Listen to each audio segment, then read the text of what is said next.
ئێمە 1400 ساڵە لەم ڕۆژهەڵاتین و ژمارەمان هەر کەم دەکات و کەم دەکات و کەم دەکات.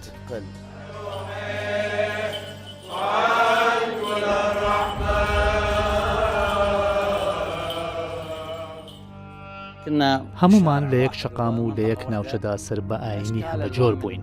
هیچ ڕۆژێک نەبوو یەکێ دەسترێژی بکاتە سەر ئەویدی.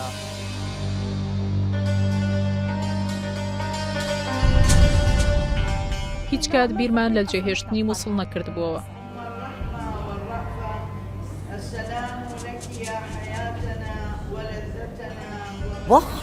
قوربانی بە جەستەی خۆی دا لە پێناو وشەی حەق. تۆ چۆن دێیت؟ ماف بە خۆت دەدەی مرۆڤێ سەر ببڕی و هاوار بکەی لا ئیلاهە ئیلا الله محەممەد ڕەسوڵ الله. کێ مافی بە تۆ داوە خەڵک سەر بڕی؟ هەندێک جار کە نوێژ دەکەم نوێژ بۆ ئەوانش دەکەم، دەڵێم ئەوانش بەدەستی خۆیان نییە. یەک کریسیانیان لە بەغدا و بەسرە و هیچ پارێزگایەکی دیکە نەیەش، هەمویان پەنایان بۆ هەرێمی کوردستان هێناوە.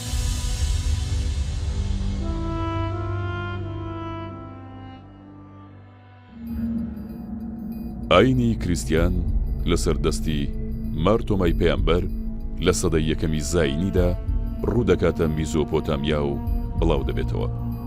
لەو کاتەوە سەتان ساڵ لەگەڵ زەردەشتی و ئێزیدی و یارسانی و جۆکان ئاشتیانە پێکەوە ژیاون تاوەکو هاتنی ئیسلام. لە دەوڵەتی عێراقدا کریسیانەکانیش دەکەونە بەرستەم و چەوسانەوەی حکومەتە یەک لە دوای یەکەکان.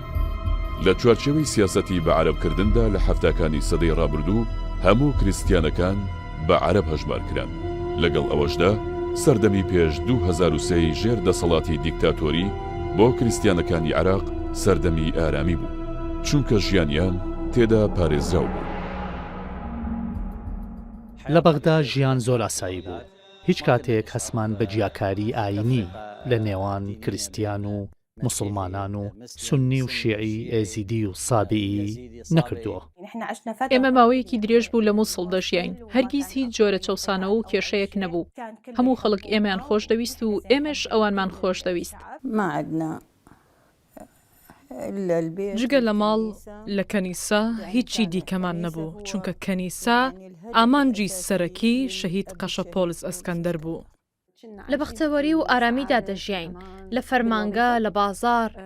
هەندێک جار هاوڕێکانم دەهاتن بۆ کەنیسە و منیش دەچوون بۆ مزگەوت لەگەڵیان. بە شێوەیەکی ئاسایی دەژیاین، زۆر ئاسوودە بووین. ئێمە خەڵکی مووسڵین و لە دانیشتوانە کۆنەکەی و شارین. ناتوانین لە بیری بکەین چۆن تێدا ژیاوین و کارمان تێدا کردووە. هاوسەرەکەم سەوزەی دەفرۆشت و ژیانمان باش بوو. هیچ کێشەیەکمان نەبوو. لەگەڵ هەموو دراوسەکان پەیوەندیمان هەبوو. هیچ کێشەیەکمان لەگەڵ کەس نەبوو. لە مووسڵ دانیشتبووین و دەژیاین. منداڵەکانم گەورە بوون، مرۆڤیش کە سوکاری لەکوێ بێ حەز بەوێ دەکات. بۆیە منداڵەکانم هێنا و هاتینە قەرەقۆش. نزیکەی 15 ساڵ لە حی عەسکەری ژیاین.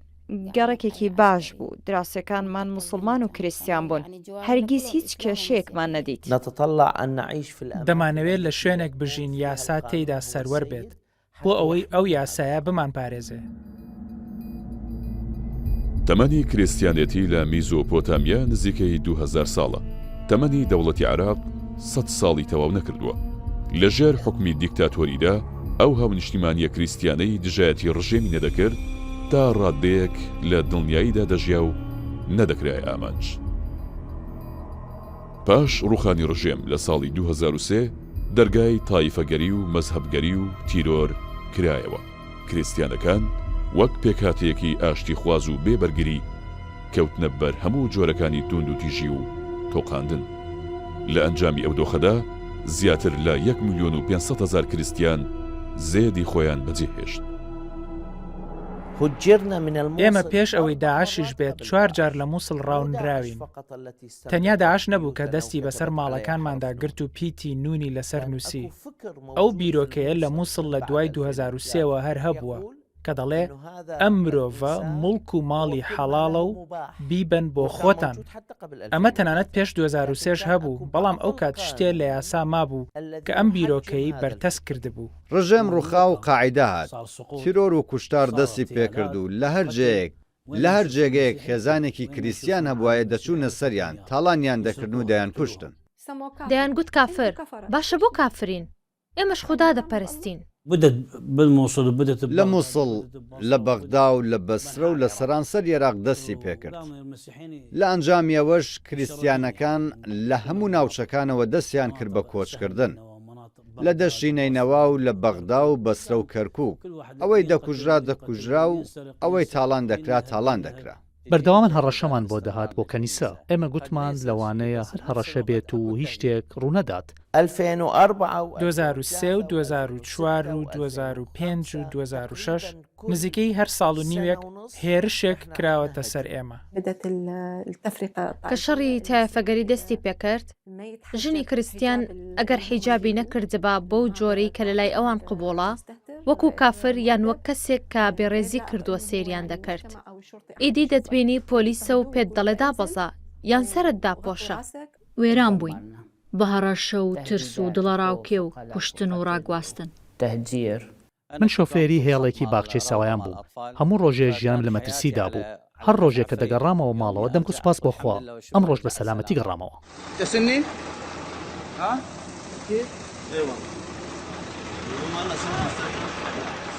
لە شەقامەکاندا بازگەیان دادەنا ناسنامەکەی لێوەردەگرت تۆ کریسیانی دەیان کوشت. خەڵکمان هەبوو لە بەرچای منداڵەکانی کوشتیان. منداڵەکانمان تووشی گرەی دەرونی ببوون لە ماڵ نەدەچوونە دەرەوە لە ماڵ دانیشتبوون و وازیان لە خوێندن هێنابوو. بانگەوازیان دەکرد خانووی کریسیان مەکڕن دوایی بە خۆڕایی وەری دەگرن. ئەو هەموو خەڵکەی ئێمەیان سەر بڕین پیاوانی ئاینی ڕاهیب و مەتران سریان کاتۆلیک ئەرتەدۆکس کەنیسەکان هەمویان کەوتنە بەرهێرش بەڵام لە هەمویان خراپترەوە بوو کە لە کەنیسەی سەیدە نەجات ڕوویدا. ئەوە پەیامێک بوو کە تەواو دەرچن لە بەغدا دەرچن لە عێراق. ئێوەمان ناوێ بەداخەوە ئێمەیان فرۆشراین و بە هەرزانیش. یەکەم کریسیانی ئێمە کە سەریان بڕی وێنەکەیان لەسەر سیدی تۆمار کرده بوو. ئەمە پێشاتنی داعش لەسەر جادەکان دەیان فرۆشت و هاواریان بۆ دەکرد. سیدی سەربڕینی مەسیحیەکە سیدی سەربڕینی مەسیحیەکە ئێمە ئاوا دەژیاین. لە دوای 2003 114 کەنیسە و دێر و شوێنی پیرۆز دەست درێژی جۆرا و جۆریان کراوەتە سەر لە تاڵانکردنەوە تاوەکو دەگاتە وێرانکردن و تەقاندنەوە. نزیکەی 1200 کریسیان کوژراون. تاوانکاران هەرجارەی بە بیانوێک کریسیانی سیڤیل دەکەن ئامانج. هێرشبەران ئاست و پلەوکار و دۆخی مرۆیی و کۆمەڵایەتی لەبەر چاو ناگرن. هێندە بەسا کریسیان بیت. ئیدی لە لای ئەوان کوشتن و تاڵانکردنی ماڵ و سامانت حەڵاڵە. مێردەکەم و برای مێردەکەمیان کوشت. ڕۆژێک هەردووکیان بۆ کار چوونە دەرەوە لە ناوچەی پیشەسازی دوکانیان هەبوو. من البيت مسافة ماكو يعني كلش قليلة. لە مەودایەکی زۆر کەم لە نزیک ماڵی خۆمان گوێمان لە دەنگی تەقە بوو. دەنگەکە وەکو ئەوە بوو گولەکان بە دڵمانەوە بنێن. زۆری نەبرد. خەڵکی گەڕەکەکە هاتن لە دەرگایاندا. لە دەرگادرا و کردمانەوە. گوتیان ئەبوو سەرمەند تووشی ڕووداوێک بووە. من پێم گوتن ئەبوو سەرمەد تووشی ڕووداوی هاتوچۆ نەبووە کاتێ دراوسەکان ڕایان کردە دەرەوە.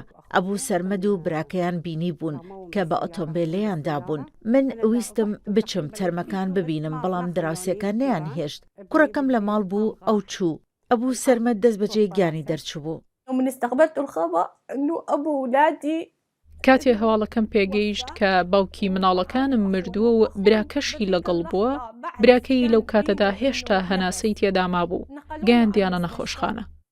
لە ڕێگا گیانی دەرچوو. خوایە ئەوە پێشانی کەس نەدەی بەڕاستی کارەسات بوو.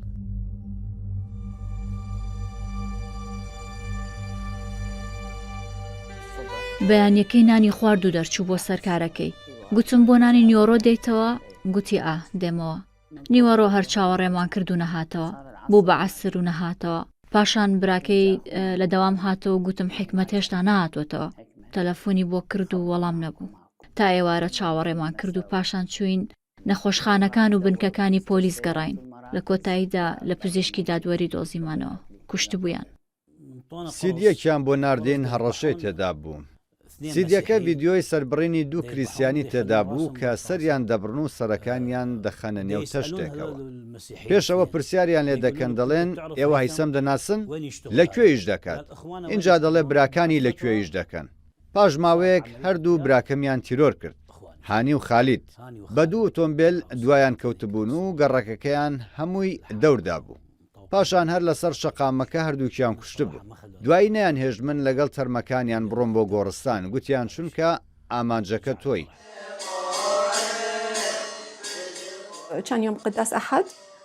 نوێژی ڕۆژی یەکشەمە بوو، یادی قەدیسە شەهیدەکانیش بوو. حەزمان کرد بەشداری بکەین. ئێمە لە کەنیسەی ماربهنام بووین، هەستمان کرد تەقینەوەیەک ڕوویدا. بابمان لە کەنیسەکە دەست بەجێ قەداسەکەی ڕاگرت پێش ئەوەی تەواو بێ و گوتی بە خێرایی دەرچن و هەر کەسێ بگەڕێتەوە ماڵی خۆی. بەڵام کێشەکە لەوە گەورەتر بوو. کوڕەکەم وەک بڵێ ئاماژەیەک بوو بێ لە خودداوە. ئەو ڕۆژە زۆر شپرزە دیار بوو. گوتم من ئامادەم، بەڵام بە جۆرێک تێگەیاندم کە من نابێ بچم و بە تەنیا دەچێ. ئیدی من نەمزانی و کە ئەو ڕۆژ تەنانەت فریانە کەوتم خاچی لەسەر بکێشم. هاوژینەکەشی دەیویست بچێ نەیهێشت چونکە نەخۆش بوو.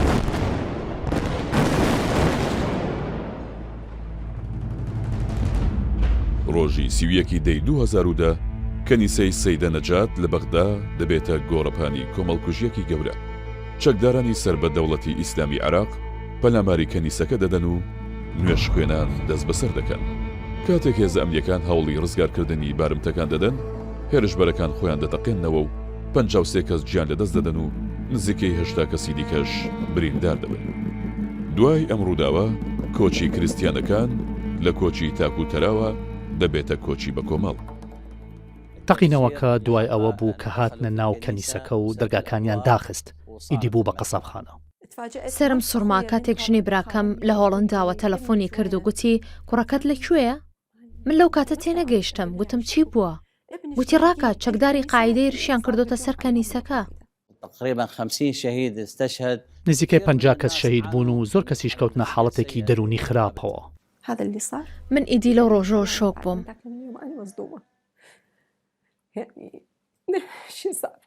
بۆ من یەکجار سەخت بوو. ڕۆژێکی ڕەش بوو. تەرمەکانیان دەهێنایە لای ئێمە لە کەنیسە. بەڕاستی کارەساتێکی گەورە بوو لە دەستدانی ئەو هەموو دۆست و هاوڕێیە کە بەردەوام لە کەنیسە یەکدیمان دەبینی، لە دەستدانی ئەو هاوڕێیانە کە ئەو ڕۆژە لەگەڵمان بوون و لەوێ کوشتان. ئەو خۆی بەخت کرد و خۆی کردە قوربانی لە جیاتی ژنەکەی و کۆرپەکەی کە هێشتا لە سکیدا بوو. بە پلەی شەهادەت گەیشت لە پێناوی یەسوعی خۆشەویست و خودای پەروەردگار. دوای ئەوە بە هەفتەیەک ئیدی دەستیان کرد بە هەڕەشە لە ماڵە کریسیانەکان. بۆمبیان بۆ دادەنان و نامەیان بۆ هەڵدەدانە ماڵەوە کە فیشەکی تێدا. بەو جۆرە ترس و تۆقیان بڵاو بۆەوە و خەڵک دەستیان بە هەڵاتن کرد. زۆر بەشیان دەهاتنە کوردستان کە پەنایەکی ئارام بوو. زۆر خەممان لەوە خوارد کە دەوڵەت نەیدەتوانی هیچ بکات. دەوڵەت ئیفلیج بوو. لەوەش ناخۆشتر ئەوانەی و کارەیان کرد من لیان خۆش بووم، بەڵام دوای بیستمان ئەوانەی دەستگیر کرابوون لە زیندان هێنرانە دەرەوە. لە گەرمەی شەڕی تایفەگەریدا لە ئۆکتۆبەری 2006 قەشا پۆلس ئەسکەندەر لە مووسڵ دەرفێنرێت و دوای دوو ڕۆژ بە شێوازێکی دڕندانە دەکوژرێت. ڕۆژی نۆی مانگیدا ڕفاندیان. من لە خۆوە هەستم کرد ئەم دەرچوونە باش نییە، نازانم هەستێک بوو، ڕۆژ درەنگ کەوت لەکوێیە نازانم، بۆ کوێ چوو چی بکەم. گوتم با تەلەفۆنێ بکەم. ئەکێ تەلەفۆنەکەی هەڵگرت و گوتی ئەمە کێشەیەکی گەورەی ناوەتەوە و سەری دەبڕین. من یەکسەر هاوارم کرد، خودایە ڕەحمی خۆت تەلەفۆنەکە داخرایەوە. تەلەفۆنێکیان بۆ کردین لە بیرمە من دەست بەجێ لە هۆش خۆم چوم. هەموو مرۆڤەکانی بەو جۆرە خۆشدەویست کە خوددا حەزی پێ دەکات، نەک ئەوەی کە مرۆڤ حەزی پێ دەکات. الكهنة والسيادة المطران في ذاك الوقت هم اللي بدأوا کاهینەکان و بەڕێز مەتران لەو کاتەدا دەستیان بە دانوستاندن کرد لەگەڵ ڕفێنەرەکان. ئێمە هەوڵمان دەدا هەر چۆن بووە بیگەڕێنینەوە. گوتمان بابن خانوەکەمان ببەن هەردوو ئۆتۆمبیلەکەشمان ببەن بەڵام ئەومان بدەنەوە بەڵام ئەوان ئامانجەکەیان دیار بوو کە دەیانەوێت ئەشکەنجەی بدەن پارەیان نەدەویست منەو هەستم هەبوو کە ئیدی ناگەڕێتەوە بەخۆم دەگوت بۆچی ئەم هەستە خراپم هەیە ئەوان گوتیان دەینەرینەوە دانوستاندن لە نێوانمان ماوەیەکی خایاند لەو دوو ڕۆژەدا کە ئەویان ڕفاند بوو نازانم چەندی تاڵاو چشتووە چۆنی بەسەر بردووە زۆر زەحمت بوو دوایی بابە یوسف هەواڵەکەی بۆ هێناینە ماڵەوە بەڵام دەستی لە باوەڕی خۆی بەرنەدا ئەگەر ئەوەی کردبا لەوانە بوو نەتوانین لە ئاستی خەڵک سەرمان بەرز ڕاگرین ئێستا شانازی پێوە دەکەین باوکم کە شەید بوو سەریان بڕی بوو هەردوو دەست و هەردوو قاچی مەبەستەکەیان هەر ئەوە نەبوو کە بیکوژن بەڵکو مەبەستیان ترساندنی خەڵکی دی بوو کۆمەڵێ هاتن گوتیان بکوشەکەیمان دۆزیوەتەوە دەتەوێت بیبینی گوتم سوودی چییە؟ هاوسەرەکەم بۆ دەگەڕێنێتەوە؟ بەڵام داوا لە خودای گەورە دەکەم بە نووری ئیمان ڕێگەی ڕۆشن بکاتەوە بۆ ئەوەی ئەو دنیاشی لە دەست نەچێت. داعش لە حوزەیرانی 2014دا مووسڵ داگیر دەکات. کریستیانەکان تەنیا فریا دەکەون گیانیان ڕزگار بکەن و هەموو شت بەجێ دەهێڵن. لەسەر دیواری ماڵە کریستیانەکانی مووسڵ پیتی نون دەنووسرا کە بەواتای نەسرانی دێت و سەرجەم ئەو ماڵانە دەستیان بەسەردا دەگیرە. دوای کەمتر لە 2 مانگ زۆربەی دەشتی نینەوە کە ژمارێکی زۆر کریستیانی لێ نیشتەجێە دەکەوێتە ژێردەستی داعش. کریستیانەکانی ئەم ناوچەیە بە کۆمەڵ ڕوو لە هەرمی کوردستان دەکەن. کۆتایی 2016 ئەمریکا و یەکێتی ئەوروپا یەک لە دوای یەک ئەم شاڵاوە وەک جینۆسایت ناو دەبن. هەرچەندە بەپێی ئاینی ئیسلام کریستیانێتی ئاینێکی ئاسمانیە، بەڵام داعش هیچ دەستی نەپاراز لە تاڵانی و تێکدانی ماڵ و کەنیسە و دێرەکان و سوکایەتی و دەست درێژی و کوشتن تاوەکو ئەمڕۆژ چەندین کریستیان شوێن بزرن. ما طلع ما قبل قال رحنا ذاك ذيك المرة يومين 3 ورجعنا ماكو شي لا تخاف. نەڕۆیشت قبوڵی نەکرد گوتی جاری پێشوود و 3 ڕۆژ دەرچوین و گەڕاینەوە هیچ نییە مەترسم. گوتم کەواتە منیش ناڕۆم و لەگەڵ تۆ دەمێنمەوە. گوتی نا تۆ منداڵەکان ببە و بڕۆ لە هەر شوێنێک من دەتوانم بگەمەلاتان. ئێمە ڕۆیشتین و پەیوەندیمان هەبوو هەتا ڕۆژی 10 حاڵی باش بوو دەیگوت هیچ کێشەیەک نییە و خەمتان نەبێ بەڵام ناتوانم بێم بۆلاتان. باردۆخەکە زەحمەت ببوو لە ڕۆژی 10 ئیدی پەیوەندیمان نەما. یەکێ پەیوەندی کرد و گوتی مێردەکەت لە ڕێگایە دێت. ئێمە لە هەولێر بووینەوە کاتە چوون بۆ خازر و لەوێ 3 ڕۆژ لەسەر ئەو جادەیە چاوەڕێی بووم هەر دیار نەبوو. یەک ئۆتۆمبیلیش لە قەرەخۆشەوە نەهات. گوتیان لە گۆڕستانەکە تەرمی 18 کەسی لێیە. چوومە سەر جەنازەکان و یەک تەمەشام کردن. نەیەک نە 2 نە 3 هەر یەکە بە جۆرێک کوژرا بوون. هاوسەرەکەی منی تێدا نەبوو. لەو ڕۆژەوە هەتا ئێستا بە خەفەتەوە دەژیم. دێری مارمەتی نزیکەی 1700 ساڵە لە باوەشی چای مەقلوبدایە. کاتی شاڵەوەکانی داعش بووە پەناگەیەک بۆ ئاوارە کریستیانەکان. هێزی پێشمەرگەش سنوورێکی بۆ پەلامارەکانی داعش دانا و نەیهێش بگەنە دێرەکە. بەردەوامی هەڕەشە و تۆقاندن لە بەشەکانی دیکەی عێراقدا و لە کاتێکدا کە دەوڵەت دەستەوەستان بوو لە بەرامبەر پاراستنی گیانی خەڵکی سڤیل کریستیانەکانی ناچار کرد بە کۆمەڵ ڕوو لە هەرێمی کوردستان بکەن. احنا بقينا بالدير مع سيدنا المطران. ئێمە لەم کەنیسەیە لەگەڵ بەڕێز مەتران ماینەوە دەرنەچوین سوپاس بۆ خوا. دوای ئەوەی داعش دەشتی نینەوەی داگیر کرد بینیمان هێزی پێشمەرگە گەیشتنە ئێرە ناوچەکەیان کۆنتڕۆڵ کرد.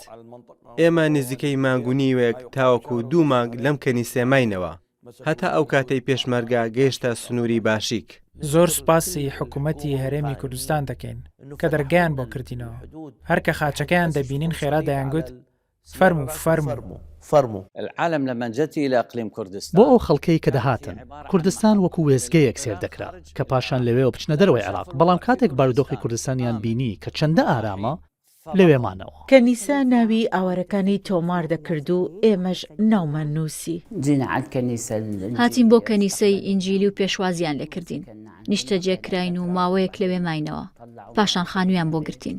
یەکێک لە هۆیەکانی ئەوەی کە ئەمڕۆ کریستیانەکان بەم ژمارە زۆرە لە کوردستانن ئەوەیە کە لێرە یاسا هەیە. الكرات ما قصروا ويانا يعني أنا أقول لك هنا کورد هیچ درێغیان نەکرد لەگەڵمان. ئێستا ژیانی من زۆر لە جاران باشترە. لێرە کەس نایەت پێت بڵێ تۆ چی دەکەی چۆن دەژیت. لە کوردستان پێکەوە ژیانی هەموو ڕەنگەکان دەبینی، ئێزدی، بودایی، موسڵمان، کریسیان هەموو پێکەوە دەژین و لێک تێگەشتنیانەیە. هیچ کێشەیەک نابینی، کوشتن نییە، تایفەگەری نییە. هۆیەکەی چییە؟ ئەوە نییە کە بڵێ حکوومەت کۆنتترۆلی کردووە نا. میلەتەکە هەمووی لەگەڵ حکوومەت هاوکارە و حکوومەتیش لەگەڵ خەڵکەکە هاوکارە. خەڵکی کوردستان پێشوازیان لێکردین و لێرە بەڕاستی بڵێم هەستمان بە ئارامی و دڵنیایی کرد. کەنیسەکان هەموو کراون، دێرەکان کراون، یانە ڕۆشنبیریەکان کراون، خەڵکەکە زۆر باشن، لە ئەمەی زیان گرتین. ئێمە زۆر سوپاسی خەڵکی هەولێر دەکەین، وەکو برا لە پشتمانن، هەرەوەندەی بزانن کریسیانی زۆر بەڕێزەوە ڕەفتارت لەگەڵ دەکەن. ئەگەر بەغدا هەمان ئەم کارەی هەرێمی کوردستان بکات سەرکەوتوو دەبێ. سەرکەوتن و ئارامی بۆ عێراق دەگێڕێتەوە، وەک چۆن ئێستا لە کوردستانم ئارامیە هەیە. دەوڵەتی خوراافە و تیرۆری داعشی کۆتایی هات و شکستی هێنا. لە کۆتایی ساڵی 2017دا حکومەتی عێراق تێکشکاندن و کۆتایی داعشی جاردا، کەچی هێشتا کریسیانەکان ناتوانن بگەڕێنەوە ماڵ و زێدی خۆیان. بیری داعشی هێشتا هەر ماوە، بەڵام بە شێوەی دیکە و بە ناوی دیکە. لە 2003 و 2004ەوە هەتا ئێستا کێ گەڕاوەتەوە؟ چۆن بگەڕێنەوە؟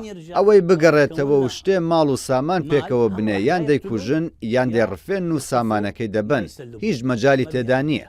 ئێمە وەک کریسیان ناتوانین چەند خێزانێکی کەم پێکەوە بژین. ئێمە خۆمان لە بنەڕەتدا ژمارەمان کەمە. ناتوانین بگەڕینەوە چونکە ترس و دڵەڕاوکێ هەیە. ناوێرە منداڵەکانم بنێرم بۆ قوتابخانە، ناوێرم بڕم بۆ دەوامەکەم. ئەگەر ئاسایش هەبێ بۆچینە؟ دەگەڕینەوە سەر ماڵ و حاڵی خۆمان.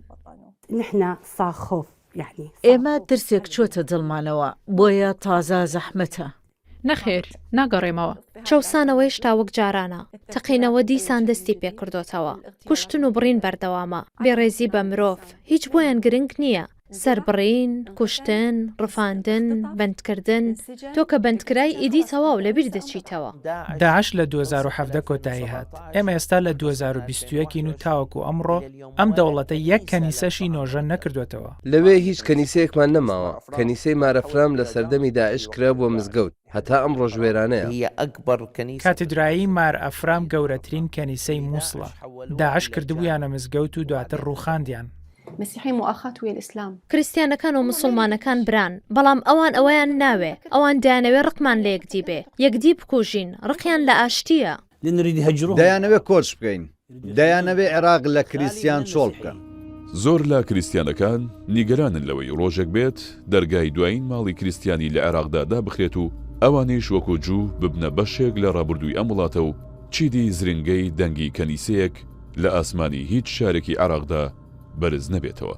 تەنیا لە ماوەی 15 ساڵدا زیاتر لە 180 کریسیانەکان بۆ دەرەوەی عێراق کۆچیان کردووە. ئەمەش نیگەرانیەکەی کردووەتە ترسێکی ڕاستەقینە.